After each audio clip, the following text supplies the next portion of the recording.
안녕하세요. 진실의 힘 임팩티비입니다. 오늘은 두 법무부 장관에 대해서 말씀드리려고 하는데요. 조국 전 법무부 장관과 추미애 현 장관이 스타일이 달라도 너무 다르네요.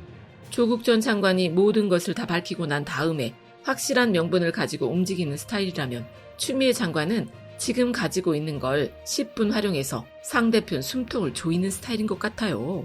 그런데 공통점도 있죠. 옳다고 생각하는 바를 아주 강하게 끝까지 관철시키는 힘을 두 분이 다 가지고 있는 것 같아요.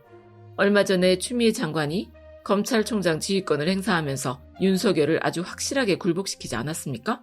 어떻게든 명분을 찾아서 상황을 돌파해보겠다고 윤석열이 검사장 회의도 열고 법조계 원로들도 만나러 다니고 했는데도 윤석열 편에 서주는 사람이 없었잖아요.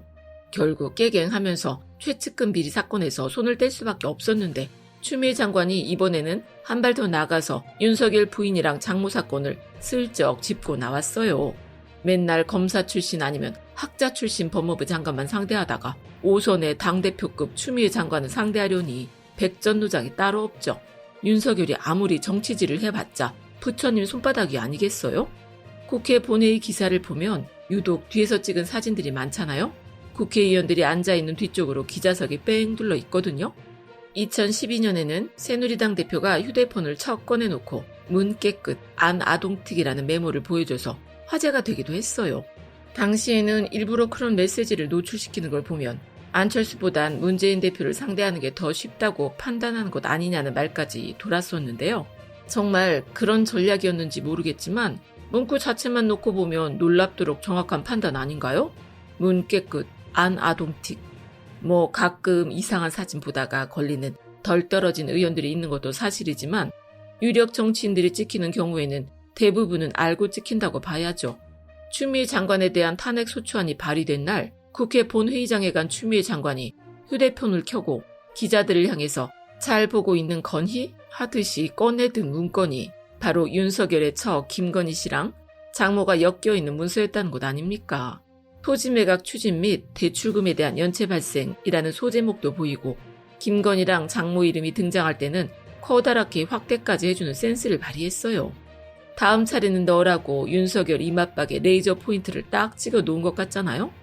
추미애 장관이 이렇게 강하게 나갈 수 있는 이유가 뭘까요? 검찰총장이 수사권을 가지고 상관인 법무부 장관을 거의 찍어내다시피 했는데 재판을 하면 할수록 바닥이 드러나고 있잖아요. 수사권을 가지고 보복을 하면 그게 깡패지 검사냐고 큰소리 땅땅 치더니 이건 깡패는 구사하고 시장바닥에 야바이꾼만도 못한 짓을 검찰에서 했다는 게 재판정에서 하나하나 밝혀지고 있어요. 정경심 교수가 코링크피라는 회사의 실질적 주인이고 민정수석이라는 지위를 이용해서 사모펀드로 금융사기를 치려고 했다는 검찰의 주장은 조범동 씨 재판에서 이미 아니라는 게 밝혀졌고요. 동양대 표창장을 위조해서 그걸 대학원에 입학하는 수단으로 써먹었다던 검찰이 위조 증거는 단 하나도 내놓지 못하고 있잖아요. 정경심 교수가 아래아 한글을 사용해서 표창장을 위조했다는 주장만 주구장창 했었는데 17일에 정경심 교수 재판에서 그 주장도 뒤집어졌어요. 동양대 교직원이 증인으로 나와서는 정경심 교수가 한글을 사용하지 못해서 늘 MS 워드로 문서를 작성했고 그걸 본인들이 한글로 다시 작성해야 해서 갈등이 생기기도 했었다고 증언을 했거든요. 애초에 한글을 가지고 직인이랑 금방 문서가 들어가야 하는 상장 포맷을 위조했다는 것 자체가 말이 안 되잖아요. 한글의 달인이에요? 문서 작업하는 한글을 가지고 그래픽 위조를 하게? 검찰에서 뭐라고 했냐면요. 정경심 교수가 동양대 총장 어쩌고 하는 부분은 캡처해서 상장 서식 한글 파일 하단에 붙여놓고 직인은 컬러 프린터를 이용해서 날인을 했다는 거예요. 이 부분도 말이 안 돼요. 직인을 컬러 프린트로 출력을 했다는 건지 아니면 도장을 가지고 날인을 했다는 건지 배웠다는 사람들이 날인이 뭔지 몰라서 이런 주장을 하는 걸까요? 아니면 아무렇게나 슬쩍 뭉개고 들어가도 사람들이 못 알아듣겠지 하면서 이렇게 얘기를 하는 걸까요? 그럼 그렇게 해서 만들어 놓은 표창장 좀 봅시다. 얼마나 잘 만들어 놨는지. 수사를 처음 시작할 때부터 차고 넘친다던 증거는 도대체 왜 꽁꽁 숨겨놓고 안 보여주는지 모르겠네요. 위조를 했다면서 그 위조 결과물도 없는데 뭔 놈의 재판을 해요. 재판은 세금 팡팡 써가면서 헛짓거리 하는 거죠. 어쨌든 정경심 교수랑 함께 일했던 교직원 말이 날인이건 붙여넣기건 간에 정경심 교수는 한글을 못 쓴다잖아요. 한글이나 MS 워드나 캡처한 사진 붙여넣기 해서 출력하는 과정이야 뻔한 건데 기왕에 할 거면 본인이 늘 사용했던 MS 워드로 하면 되지 굳이 잘 쓰지도 못하는 한글을 사용할 필요가 없잖아요? 이 교직원 증언을 보면 정경심 교수는 스캐너나 복합비도 사용할 줄 몰랐고 실제로 쓰는 걸 본 적도 없대요. 팩스도 보낼 줄 모른다는 거예요. 정경심 교수가 아주 심각한 기계치였던 모양인데요. 정경심 교수가 상장 받을 사람 목록을 정리해서 기한을 올리면 총장이 상장을 줬다는 사실은 예전부터 밝혀졌었잖아요. 그냥 목록에 딸 이름 써서 올리면 끝날 일을 복합기도 사용을 못하는 사람이 쓰지도 않은 한글 프로그램을 이용해서 표창장을 위조한 다음에 컬러 프린트로 직인까지 찍어낼 필요가 뭐가 있겠어요? 검찰이 지금껏 수사를 한 게 아니라 소설을 썼구만요. 이 삼류 소설을 쓰느라고 나라를 발칵 뒤집으면서 그 많은 기사를 쏟아내고 한 가정의 어머니를 위조범의 금융사기꾼을 만들어놨으니 그러니 추미애 장관이 너도 한번 당해봐라 하면서 국회 본회의장에서 휴대폰을 탁 켠 거 아닙니까? 눈에는 눈, 이에는 이, 정치질에는 정치로 답하는 우리 추미애 장관님, 제 속이 다 후련하네요. 조국 전 장관도 드디어 반격에 나섰어요.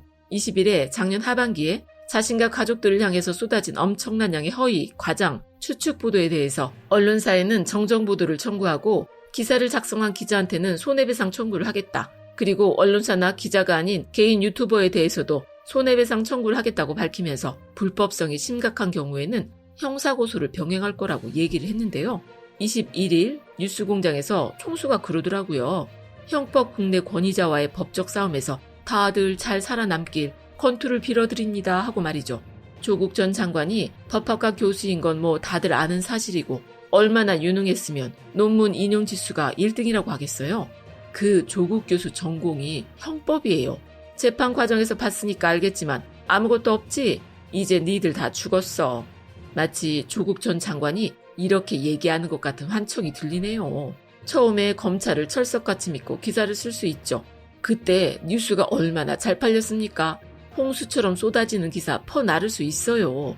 뭐 언제는 우리나라 기자들이 순수하게 자기가 생산한 기사만 썼나요? 기자 정신이란 게 있긴 했나요? 그냥 기자가 기자짓 했다 생각할 수도 있겠죠.